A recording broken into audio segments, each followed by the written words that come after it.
Hai sahabat Kompas.com, kalian pada tahu kan belum lama ini Indonesia dikejutkan dengan gempa bumi di Banten? Terbaru pada Senin 17 Januari 2022 pagi, gempa kembali mengguncang dengan magnitudo 5,4 yang berpusat pada 84 km barat daya, Kecamatan Bayah, Banten. Sebelum gempa Banten, gempa juga sempat terjadi di beberapa wilayah Indonesia seperti Lombok, Sulawesi, hingga Sumatera. Lalu, sebenarnya kenapa ya Indonesia sering mengalami gempa?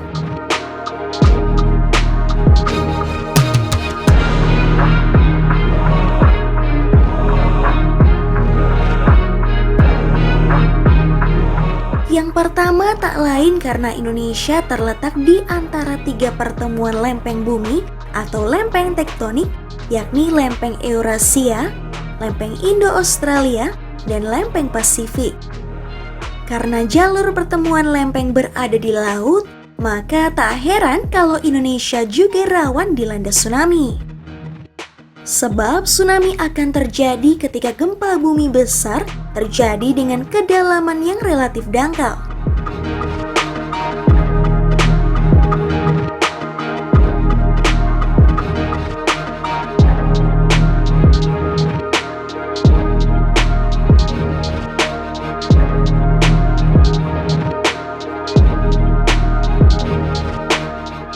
Karena kondisi geografis inilah, Indonesia kerap dilanda gempa bumi dan juga banyak ditemukan gunung berapi.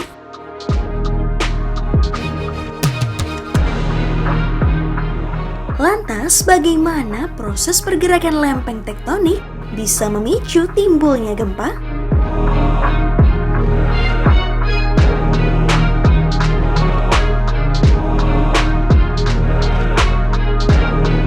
Lempeng tektonik adalah lapisan paling luar bumi yang mengapung di atas astenosfer yang cair dan panas. Lapisan paling luar bumi ini mudah pecah menjadi bagian terpisah yang bergerak dengan arah dan kecepatan yang bervariasi. Sehingga ketika lempeng-lempeng bumi ini berinteraksi, batuan di sekitarnya pun mengalami deformasi dan ditandai dengan kejadian gempa.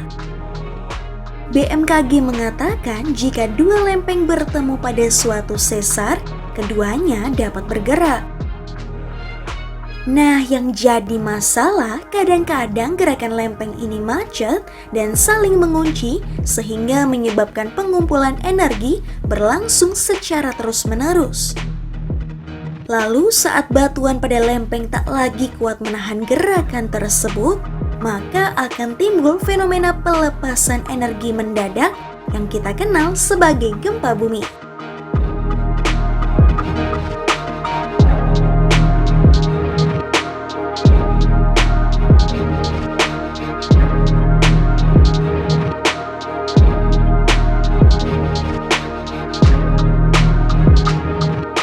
Meski Indonesia rawan dilanda gempa bumi hingga tsunami, tapi kalian tak perlu khawatir ya.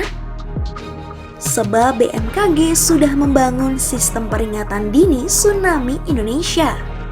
Sistem itu kita kenal sebagai Indonesia Tsunami Early Warning System. Tsunami Early Warning System ini memang didesain untuk mitigasi bencana tsunami. Selain mengandalkan sistem tersebut, kita juga perlu waspada dengan mempelajari langkah khusus untuk evakuasi ya sahabat Kompas.com.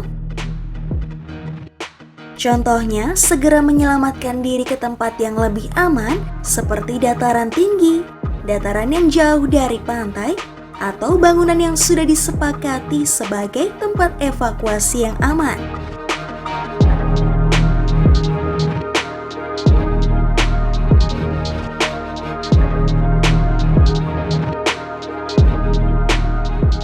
Nah, itu tadi beberapa alasan Indonesia rawan gempa sahabat Kompas.com.